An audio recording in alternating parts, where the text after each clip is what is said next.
Hi అందరికీ. అందరూ ఎలా ఉన్నారు? ఈ వీడియో వచ్చేసరికి కృష్ణాష్టమి రోజు. పిల్లలైతే నిద్రపోతున్నారు. మా హస్బెండ్ నేను నిద్ర లేవకముందే కొంచెం పనుందని బయటికెళ్లారు. ఇప్పుడు నా పని అయిపోయేసరికి వచ్చేసారు. టీ కావాలంటేను ఇచ్చేసాను. నేను ఇప్పుడే ఇల్లంతా క్లీన్ చేసింది. రితిక్ బొమ్మలన్నీ తీసుకొచ్చి బెడ్ మీద పెట్టి ఆడుతున్నాడు. రితిక ఇటు తిరిగి కూర్చొని ఆడుకుంటే ఈ బొమ్మలన్నీ తీసేయమని చెప్తాను అండ్ ఆటలు ఆపేయమని చెప్తానేమోనని అటు తిరిగి కూర్చుంది. సో ఎలాగో హాలిడేనే కదా, పొద్దున్నే వాళ్ళని విసిగించడం ఇష్టం లేక నేనే వచ్చేసాను. కొంచెం సేపు ఉన్నాక తీసేయమంటే తీసేస్తారు. ఈరోజు బ్రేక్ఫాస్ట్ వచ్చేసరికి ఉప్మా చేస్తున్నాను. ఇడ్లీ దోశలు తిని తిని కొంచెం బోర్ కొట్టిందనే చెప్పాలి. ఇక్కడికి వచ్చిన తర్వాత ఒక్కసారి కూడా ఉప్మా చేయలేదు. ముందు రోజే చెప్పాను రేపు ఉప్మా చేస్తున్నానని. మా హస్బెండ్ని మేము ముగ్గురం చాలాసేపు బతిమలాడుకోవాల్సి వచ్చింది. తనకి ఉప్మా అంటే అస్సలు ఇష్టం ఉండదు. కానీ గోధుమ రవ్వ ఉప్మా అయితే ఓకే అన్నారు. కానీ నాకు సూజీ రవ్వ ఇష్టం. బట్ ఇప్పుడు నేను కాదు అన్నానంటే ఏ పూరియో కావాలంటారు. గుడ్డి కంటే మెల్ల బెటర్ కదా, అందుకని ఓకే అన్నాం. అంటే ఈరోజు కృష్ణాష్టమి కదా, పూజ చేసుకుందాం అనుకున్నాను. పూజ చేసుకోవడం ఎక్కువ టైం ఏం పట్టదు, కానీ దేవుడి సామాన్లు క్లీన్ చేసుకోవాల్సింది ఉంది. 1 వీక్ నుంచి పూజ చేయలేదు. ఇంకా ఉప్మా చేయడం అయిపోయిన వెంటనే రితిక్కి పెట్టించాను. వాళ్ళిద్దరైతే తింటున్నారు. టీవీలో ఏదో ఓల్డ్ మూవీ వస్తుంటే అది చూస్తున్నారు. కృష్ణాష్టమి కదా, కృష్ణుడిదే ఏదో మూవీ వస్తుంటే చూస్తున్నారు. టిఫిన్ చేయడం అయిపోయిన వెంటనే మా హస్బెండ్ వాళ్ళని కొంచెం సేపు చదువుకోండి, ఇంక రోజంతా ఆడుకోవచ్చు అని చెప్పారు. సో వాళ్ళైతే చదువుకుంటున్నారు. నేను ఇక్కడ లంచ్కి ప్రిపేర్ చేస్తున్నాను. ఇంత ఫాస్ట్గా ఎందుకు అంటే, ఒక సినిమాలో డైలాగ్ ఉంటుంది కదా, ఇంటి ఇడ్లీలు ఇట్టే అరిగిపోతాయి అని. మా ఇంట్లో ఇంటి ఉప్మా ఇట్టే అరిగిపోతుంది, ఒక మూలకు కూడా రాలేదంటారు మా హస్బెండ్. అందుకని చెప్పేసి కొంచెం ఫాస్ట్గానే లంచ్ ప్రిపేర్ చేస్తున్నాను. ఇక్కడ యాక్చువల్గా ముద్దపప్పు వేస్తానని చెప్పాను. ఎందుకు అంటే రితిక రోజు అడుగుతుంది, ప్లస్ బాక్స్లో పెట్టమంటుంది. ఈరోజు ఎలాగో హాలిడే కదా, తనకు నచ్చినట్టు తింటుంది కదా అని ముద్దపప్పు వేస్తానని చెప్పాను. కానీ తర్వాత తన ఒక్కదాని కోసం అందరం ముద్దపప్పు తినడం ఎందుకు అనిపించి మళ్ళీ సాంబార్ చేశాను. మొన్న డీమార్ట్కి వెళ్ళినప్పుడు మా హస్బెండ్ రెడ్ కలర్ కందిపప్పు, అవే మసూర్ దాల్ అని ఉంటాయి కదా, అవి తీసుకున్నారు. నేనైతే నార్మల్ ఎల్లో కలర్ పప్పు తీసుకున్నాను. అవి తీసుకున్నప్పుడు వారానికి ఒకసారి ఎల్లో కలర్ పప్పుతో ఒకసారి రెడ్ కలర్ పప్పుతో పప్పు చేస్తానని చెప్పాను. బట్ ఇన్ని డబ్బాలు ఇక్కడ పట్టవన్నమాట, అందుకని రెండు కలిపి ఒకే డబ్బాలో పోసేసాను. మా హస్బెండ్ రోజు పప్పు చేసినా తింటానంటారు. బట్ నా వల్లే కాదనమాట రోజు పప్పు తినడు. ఎప్పుడన్నా ఒకసారి అంటే ఓకేలే, కానీ సాంబార్ అయితే తినగలనేమో. కాకపోతే అది ఒక రోజే వస్తుంది మా ఇంట్లో. ఎన్ని సాంబార్ చేసినా సరే అయిపోతుంది సాయంత్రానికి. నాకు ఒక 3-4 ఇయర్స్ బ్యాక్ అనుకుంటా సాంబార్లో ఈ ముక్కలన్నీ వస్తే అడ్డంగా అనిపిస్తుంది, అన్నీ తీసి పక్కన పెడుతూ ఉండేదాన్ని. బట్ రితిక వాళ్ళకి ఇవి మంచివి తినండి తినండి అని నేనే చెప్తాను.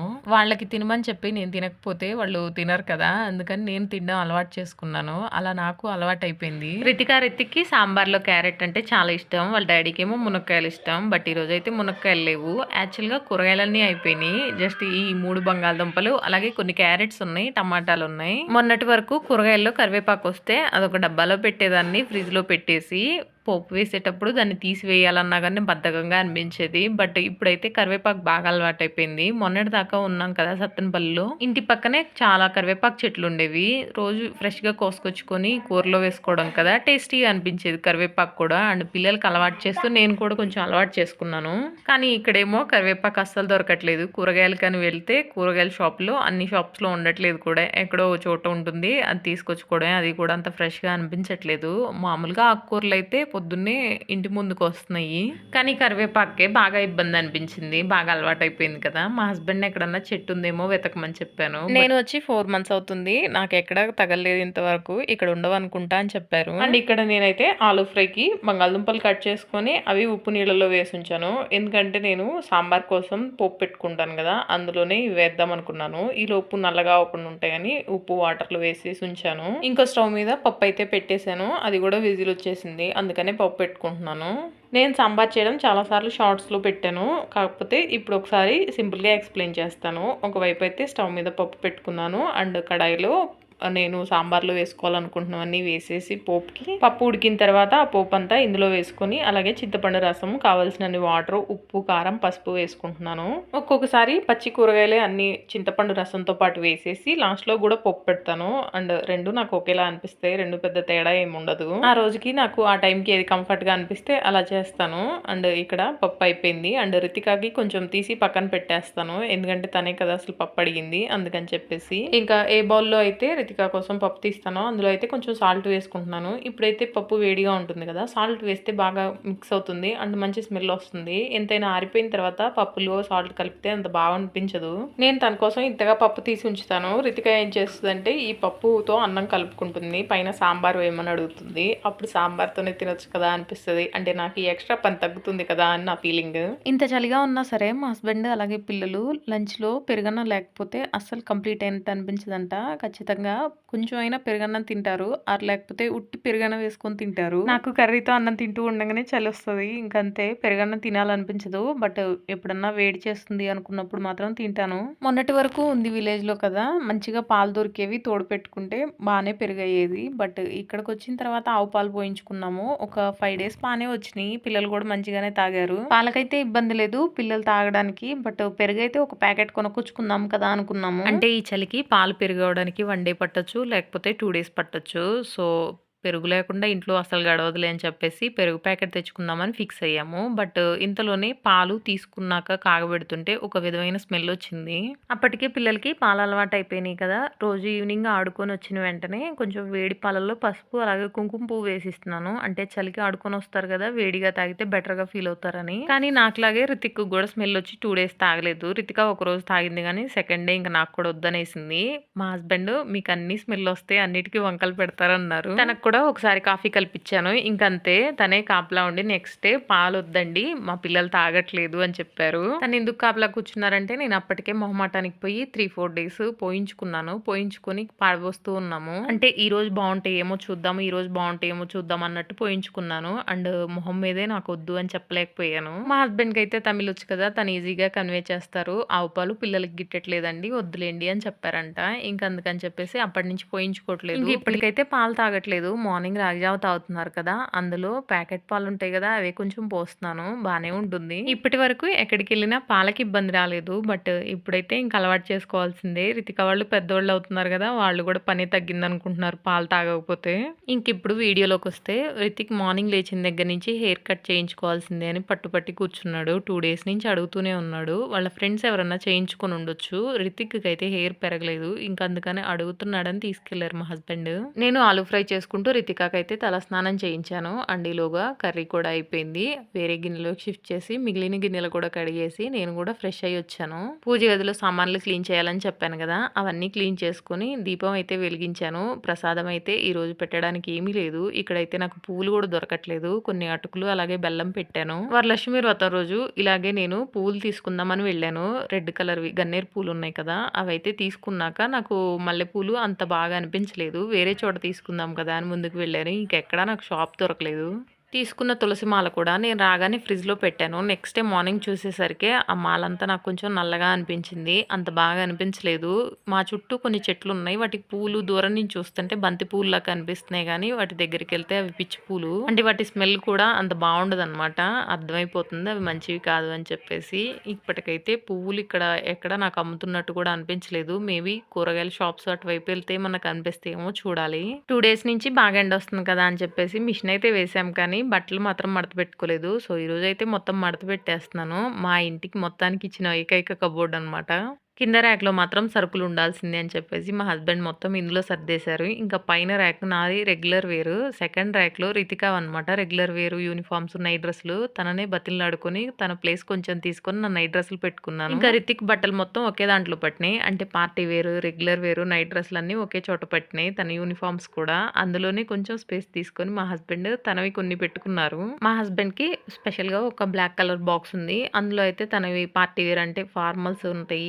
అండ్ యూనిఫార్మ్స్ అన్నీ ఒక 2 బీరువాలు తీసుకొచ్చారు. యాక్చువల్‌గా మా హస్బెండే నేను తన బీరువాలో ప్లేస్ అడిగాను. బట్ తీసుకొచ్చిన తర్వాత చూస్తే అవి చాలా చిన్నవి. 2 చిన్న చిన్న ర్యాక్స్ ఉండి ఎక్కువగా హ్యాంగ్ చేసుకోవడానికి ఈజీగా ఉంటుంది. ఒక దాంట్లో మా హస్బెండ్ బుక్స్ అన్నీ పట్టినాయి. ఇంకో దాంట్లో రితికా వాళ్ళవి కొన్ని బుక్స్ ఉంటాయి కదా! స్కూల్‌కి తీసుకెళ్లకుండా ఇంట్లో చదువుకునేవి. అంటే లైక్ హ్యాండ్ రైటింగ్, డ్రాయింగ్ ఇలాంటివి ఆ బుక్స్ అన్నీ సరిపోయినాయి అనమాట. ఇంకా ఒక బీరువా మీద అయితే దేవుడిని పెట్టుకున్నాము. ఇంకో బీరువా మీద అద్దం పెట్టుకొని డ్రెస్సింగ్ టేబుల్‌లా పెట్టుకున్నాను నేను. ఇక నా పార్టీ వేర్ బట్టలన్నీ అయితే ఆల్రెడీ మా ఇంట్లో ఒక ఐరన్ స్టాండ్ ఉండింది. అది అక్క వాళ్ళది. అమ్మ వాళ్ళ ఇంట్లో పెట్టేసెళ్లారు. నాకు అవసరమని నేను తెచ్చుకున్నాను సత్తెనపల్లిలో ఉన్నప్పుడు. ఇంకా ఈ ఇంట్లో కబోర్డ్స్ ఎక్కువ లేవు అని చెప్పినప్పుడు మాత్రం వెంటనే అదంతా నీట్‌గా ఉప్పు తీసుకొని ఇక్కడొచ్చి అసెంబుల్ చేసుకున్నాము. అందులో అయితే నా పార్టీ వేర్ బట్టలన్నీ పెట్టుకున్నాను. అండ్ కొన్ని బెడ్ షీట్లు లాంటివి పెట్టాను. రితికావి ఎక్కువ రోజులొస్తాయి బట్టలు. రితిక్‌వి రావు. చిరిగిపోవు కానీ పైకెళ్ళిపోతాయి. ఇంక అందుకని ఎప్పటికప్పుడు ఎవరో ఒకళ్ళకి ఇచ్చేస్తా ఉంటాము. అందుకని రితిక్ పాపం చాలా తక్కువ బట్టలుంటాయి. అంటే ఇప్పటి వరకు రితిక్ కొత్త బట్టలు వేసుకున్నట్టు అనిపించదు ఇష్టంగా. ఎప్పుడు ఏడుస్తూ ఉంటాడు కదా! వేసుకోను అని చెప్పేసి. అందుకని పెద్దగా తీసుకునేదాన్ని కాదు. రెగ్యులర్ వేరే ఎక్కువగా తీసుకునేదాన్ని. బట్ ఇప్పుడు పిల్లలందరినీ చూసి తనకి అలవాటయింది. తను కొత్తవి వేసుకోవడానికి ఇష్టపడుతున్నాడు. ఇంతకీ ఇక్కడ నేనేం చేస్తున్నానంటే బట్టలు మడత పెట్టేసరికి మా హస్బెండ్ రితిక్‌కి హెయిర్ కట్ చేయించుకొనొచ్చాడు. ఇంక రితిక్ కూడా తలస్నానం చేసి అందరం అన్నం తినేసాము. మా హస్బెండ్‌ని నేను చెక్కలు గాని, చక్రాలు గాని చేస్తాను. నాకు నువ్వు హెల్ప్ చేయాలి అంటే నువ్వు చేసినప్పుడు నన్ను లేపు అని చెప్పారు. బట్ నాకు టెన్షన్ అయింది. ఈ మధ్య అక్క నేను ఎప్పుడు చెక్కలు గాని, చక్రాలు గాని ఏవి ట్రై చేస్తున్నా సరే వీడియోస్ అయితే పోస్ట్ చేయలేదు గానీ చాలా సార్లు ఫెయిల్ అయినాయి. మొన్న ఇంటి దగ్గర నుంచి వస్తూ చక్రాలు అలాగే బూరెలు తెచ్చుకున్నాము. చక్రాలు అయితే అయిపోయినాయి గానీ బూరెలు కొంచెం చలికి గట్టిగా అయిపోయినాయి. సో మొన్న రాఖీ పండుగ రోజు స్వీట్ తీసురమ్మని చెప్పాను కదా! మా హస్బెండ్ ఈగలున్నాయని చెప్పేసరికి ఇంకా బయటికి తీసురమ్మని చెప్పడమే మానేశాను. తను చెప్తూనే ఉన్నారు. అట్లేం ఉండదులే ఇంకో చోట మంచిగానే ఉన్నాయి అక్కడే తీసుకొచ్చుకుందామని. బట్ నేనైతే లేదు నేను చక్రాలు గిద్దలు కొనుక్కున్నాను. నేను చక్రాలు చేసుకుంటానని చెప్పాను. ఇవైతే మొన్న వచ్చే ముందుగానే తీసుకుంది. ఈ స్టీల్ ఐటెమ్స్ తీసుకుంటున్నాను కదా! ఆ రోజు. మంచిగా వచ్చినాయా రాలేదా అని జస్ట్ పట్టుకొని చూస్తే సరిపోయేది. నేనే తులవ చేతులు అనమాట. అట్లా ఇట్లా అనేసరికి మొత్తం పాడైపోయింది. సో నేను మళ్ళీ పిసికి ఒక ముద్దలాగా చేసి మళ్ళీ పెట్టుకుంటున్నాను. అయితే నేను ఫస్ట్ కొంచెమే ఆయిల్ వేసుకున్నాను. ఎందుకు అంటే ఇది ఎక్కడ ఫెయిల్ అవుతుందో అని చెప్పేసి. ఒకవేళ ఫెయిల్ అయిందనుకో ఇంతటితో ఈ పిండి డస్ట్‌బిన్‌లో పడేస్తే సరిపోతుంది. క్రిస్పీగా వచ్చి అండ్ టేస్ట్ కూడా బావుంది అనిపిస్తే అప్పుడు ఎక్స్‌ట్రా ఆయిల్ పోసుకుందాం అనుకున్నాము. అంటే ఒక్కొక్కసారి పైనైతే క్రిస్పీగానే అనిపిస్తది. లోపల మెత్తగా ఉంటది కదా! అండ్ అది కాక నేను ఇంటి దగ్గర నుంచి అమ్మ వరిపిండి పంపించింది. అది ఎక్కడో పెట్టాను. ఇప్పుడైతే నాకు కనిపించలేదు. సో నేను డీమార్ట్‌లో తీసుకున్న వరిపిండే వేశాను. చేసేది చక్రాలే అయినా గానీ నేనెక్కువ శనగపిండి వేయలేదు. అంటే అక్కెప్పుడు చెప్తది బయట తీసుకునే శనగపిండిలో ఎక్కువ బఠానీ పిండి కలుస్తుంది అని. స్మెల్ మారుతుంది అండ్ కలర్ కూడా మారుతుంది కదా! అందుకని ఎక్కువ వేయలేదు. నేను 2 ½ గ్లాస్ వరిపిండికి ఒక గ్లాస్ శనగపిండి వాడాను. టైంకి ఇంట్లో వాము కూడా లేదు. అండ్ ఫస్ట్ టైం కదా! కొంచెం లావు చక్రాలు ఒత్తుదాంలే. సన్నవి అయితే నేను ఆయిల్‌లోంచి తీసేలోపు కలర్ చేంజ్ అవుతాయో అని భయమేసింది. చక్రాలు బాగొచ్చినాయి అన్న ఆనందంలో ఇంకా గవ్వలకు కూడా పిండి కలిపేసాను. యాక్చువల్‌గా గవ్వలకి ముందే కలుపుదాం అనుకున్నాను. బట్ పిండి ఎక్కువ నానిందంటే మళ్ళీ పాడైపోతుందేమో అని భయమేసింది. ఇంకా అందుకని చెప్పేసి ఇవి అయిపోయాక అండ్ ఇవి బాగా వచ్చాక చూద్దామని ఆగాను. గోధుమ పిండి కూడా నేను 2 గ్లాస్ గోధుమ పిండికి హాఫ్ గ్లాస్ సూజీ రవ్వ వాడాను. అండ్ కొంచెం చక్కెర అలాగే యాలుక్కలు మిక్సీ వేసాను. ఇందులో కూడా ఆయిల్‌ని బాగా వేడి చేసుకొని వాటర్‌తో కలిపే ముందుగానే పిండి అంతా ఆయిల్‌తో కలిపాను. గవ్వలు కూడా చాలా క్రిస్పీగా చాలా బాగా అనిపించినాయి. నేను గవ్వల పిండి కలిపిన తర్వాత రితిక వాళ్ళు లేచారు. యాక్చువల్‌గా ఈరోజు ఒక బర్త్‌డే పార్టీ ఉంది. అదే మా హస్బెండ్‌తో డిస్కస్ చేస్తున్నాం. ఏం గిఫ్ట్ ఇద్దాము అని. పాప అయితే ఫస్ట్ క్లాస్ అంట. నిన్న బర్త్‌డేకి రమ్మని చెప్పడానికి వచ్చినప్పుడు ఇంట్లో ఒక జిరాఫీ బొమ్మ ఉంటుంది. దాంతో బాగా ఆడుకుందంట. తనకి అది నచ్చిందంట. అది ఇద్దాం అంటుంది రితికనేమో. అది రితిక్‌దనమాట. ఆ బొమ్మ కోసం ట్రెండ్స్‌లో కింద పడి దొర్లాడు వాడు. సో ఇప్పుడైతే ఏడుస్తాడు ఇంకొద్దులే అని చెప్పేసి కొత్తది ఒకటి తీసురమ్మని చెప్పాను. అండ్ మా హస్బెండ్ ఇంకా గిఫ్ట్ తీసుకొనొచ్చి దానికి ప్యాక్ చేయడం ఆ పనిలో మునిగిపోయారు. నేనైతే గవ్వలు చేసుకోవడంలో మునిగిపోయాను. నేను ఒక 4, 5 ఇయర్స్ అవుతుంది గవ్వల చెక్క తీసుకొని. ఇంతవరకు ఒక్కసారి కూడా చేయలేదు. రితికాకి కూడా పెద్ద డౌటు. దీన్ని అసలు ఎలా యూజ్ చేస్తారు అని. ఈరోజు రితిక తృప్తిగా ఫీల్ అయ్యి ఉంటుంది. ఓకే దీన్ని ఇలా వాడతారు అని చెప్పేసి. తను కూడా ఒకటి ట్రై చేసింది కానీ తనకు రాలేదు. రౌండ్‌గా తిప్పింది. మాకు ఇంట్లో విండోలో నుంచి పార్క్ కనిపిస్తుంది. రితిక్ నిద్ర మొహంతోనే వచ్చి కర్టన్ ఓపెన్ చేసి చూసి పిల్లలు ఉన్నారు అంటే వెంటనే ఇంకా వెళ్తాను అని గొడవ చేస్తాడు. నేను కూడా ఇంకా చాలా టైం ఉంది కదా బర్త్‌డే పార్టీకి వెళ్ళడానికి. ఒక హాఫ్ అన్ అవర్ ముందు రెడీ అయితే సరిపోతుంది కదా అని చెప్పేసి వెళ్ళి ఆడుకోమని చెప్పాను. అండ్ నేనైతే ఈ పని చేసుకుంటున్నాను. చక్రాలు 1 అవర్‌లోనే అయిపోయినాయి కానీ, ఈ గవ్వలు మాత్రం 2 ½ అవర్స్ దాకా పట్టినాయి. కొన్ని కలర్ మారినాయి చూసారు కదా! అవైతే మా హస్బెండ్‌తో ముచ్చట్లు చెప్తూ ఒక వాయిలో రెండోసారి తీసేవి కొంచెం లేట్ అయినాయి. అవి తీసి పక్కన పెట్టేయమన్నారు కానీ, నేనే తింటాను అవి ఏం పర్లేదు వీటితో కలిపేస్తానని చెప్పేసి కలిపాను. అండ్ పాకం ఇంకొంచెం సేపు ఉండాలనుకుంటా. కొంచెం తీగలాగే ఉండింది తెల్లారికి కూడా.